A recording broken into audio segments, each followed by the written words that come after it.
மனிதன் தலைக்கு கொடுக்கும் கௌரவத்தை கால்களுக்கு கொடுப்பதில்லை. உடலில் உள்ள உறுப்புகளிலேயே ஏற்றத்தாழ்வு மனிதனின் சமூக கட்டமைப்புகளில் கலந்திருப்பது கவலை அளிக்கிறது.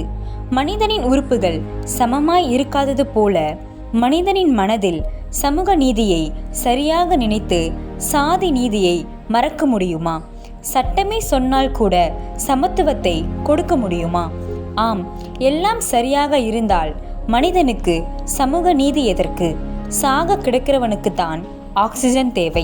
ரோடு சமமாய் சரியாய் இருந்தால் மேடு பள்ளத்தை பற்றி வாகன ஓட்டிக்கு என்ன கவலை? நோய் வந்தவனுக்குத்தான் மருந்து தேவை.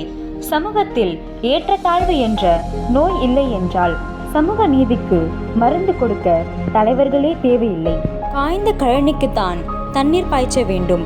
காலத்துக்கு மழை வந்தால் கால்வாயே தேவையில்லை.